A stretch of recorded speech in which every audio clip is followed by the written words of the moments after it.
ụmụnne m ndewonu. Anyị ga-ekwu maka ụmụ nwanne anyị. Onye nke ebu bụ Chief Imo. Onye nke abụọ bụ Sister Mange. Anyị maara ụmụ nwanne anyị ọfụma. Anyị ma ife ha na-eme n'iru akwụkwọ. Mana o nwere ife nsị ka nkọwara ụnụ ọfụma nke ụnụ na-amarụ. Chief Imo anyị maara ya amarụ na Sister Mange. Mana Chief Imo fana abọbụ comedians ka fana abọbụ tupu fa abaya n'ife ejije nke a na-akpọ fim. Mana ụmụ nwanne anyị na-abụọ tupu fa amalite njem a, o tee n'ezigbo aka. Oge fa malitere njem anyị na-afụ ha na akara ekwentị ife onyonyo.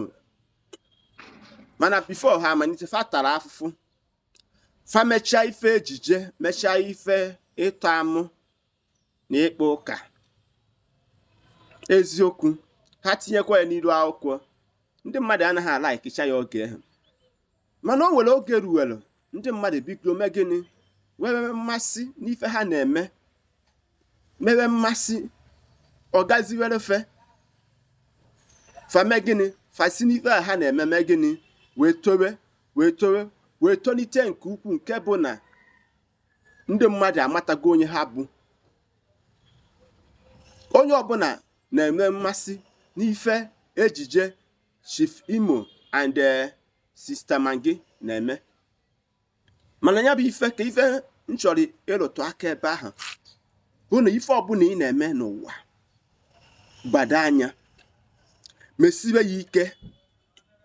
Oge mbụ ka a na-asị na ọ bụ ife iberibe na mmadụ ama nsị na ya wee bụrụ mmadụ. Jụọ Sister Mange and Chief Imo what they have achieved today. Fa si n'ife ịkpa amụ na ife nzuzu wee bụrụ mmadụ, nke bụ na fa agago fee n'elu feda na ana na-emekwa ife ha na-eme, mana mmegị na-emesi ike na-emeta ya ọfụma. Ịjụọ mmadụ na-abụọ fe win go many award na Nigeria movies and comedians. Ife na-arụtụrụ gị aka ndị be anyị si na onye na-akpụ ụzụ na ọ bụrụ na ọ ma ha akpụ na megịnị na na-egba anya n'ọdụ. Ọ bụrụ na ị na-eme ife na ị naghị eme ita ya ọfụma, na ụmụnne anyị anya n'ife ha na-eme, gbado anya. Ote aka ọ dị njọ, ọ ga-adịkwa mma. Ị na-anụ? Ewere nkoropụ obi maka na mbido na-afịa arụ. Mana ọ bụrụ na ị na-eme ife n'iru akwụkwọ, na-agbasi mbọ ike, tinye uchu gị n'ife ha, imekata ife ha ofu mbọsị, ya bụ ife ofu ke nwere ike ibuni gị enu. Ị na-anụ ife na-ekwu? Ewekwa na ife onyonyo mmadụ etinye na nke gị nwa, mebe nke gị ka e were nke ha wee mata gị.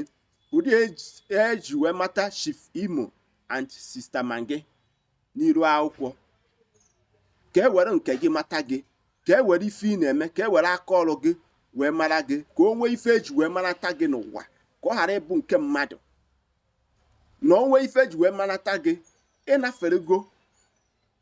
Mana chetakwa echete bụ na mbido ife na-afịa arụ. Mmadụ na-abụọ otego fa mere ya bụ ife, fa kọọlụ gị iju ụwa fa n'ife gbasara content creation and comedy. Nwanne m, ị ga-afụ na ya bụ ife adịrọkwanụ mfe, mana fa tachiri obi, lụọ ahụ fụ ụka, ma gbasie mbọ ike. Taa dị onye ọbụla na-ekwu maka Chief Imo and Sister Mange. Ebe ọbụla ị gara, ebe ọbụla fa batara, a na-akwanye ugwu. Mee nke gị ka afụ ya anya. Ụmụnne m, ọ kwụsịkwa ka ọha n'onu. Sonyere n'ife na-eme na my YouTube page at Maazi-UC ma gbasakwara m ozi a. Ndewonu.